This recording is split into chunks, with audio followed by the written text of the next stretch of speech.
What happened to Geometry Dash?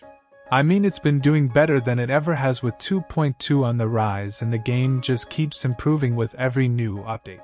But something just feels off. I guess we should start from 2013 to when it all began. Geometry Dash was a very simple game back then. There were only 7 main levels and we only had the cube and ship to work with. I have tons of fond memories with trying to beat Can't Let Go, and although some of the online levels weren't the best at launch, Geometry Dash had a special charm to it, and I could tell that the game had a bright future ahead. It was a blast to play, and I think Rob Top did a great job of introducing all kinds of mechanics with his levels. A few updates later we got a ton of new features. Game modes like the ball and UFO were added, blue orbs and pads were now a thing, and there were a lot of memorable main levels, most notably Time Machine, which introduced the mirror portal. For the rest of 2013 we got mini portals and one of my favorite levels, Clutterfunk. Even though this level is a huge step up from X-Step, I think it serves as a great test of skill for newer players. 2014 may have been the biggest year for Geometry Dash, as it's the most major updates we've ever gotten in a single year.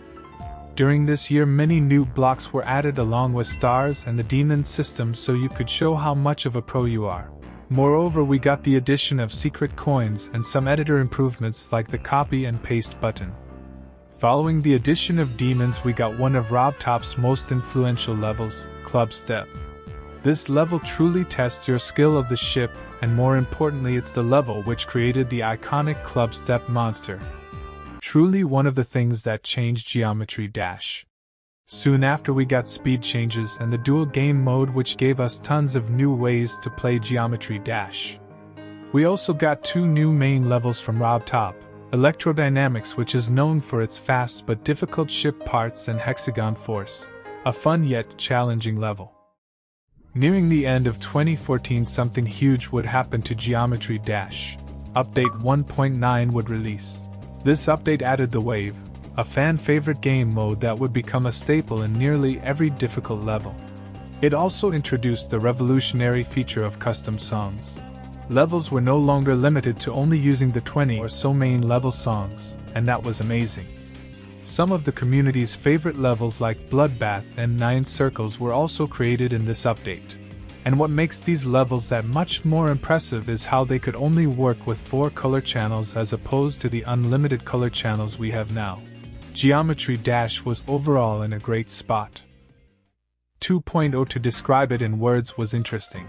It was the longest we had to wait for an update so far, at a staggering 9 months, and this would become a trend for newer updates. Now for what the update provided, we got quite a bit. 2 new main levels, user coins, the robot game mode, and unlimited color channels with all kinds of new triggers to play around with. All of these features may look good initially, but because 2.0 was such a huge update, a lot of the earlier 2.0 levels were really bad. For whatever reason, people didn't know how to properly use features like the alpha and move triggers, so we were left with a bunch of unreadable levels that felt awful to play.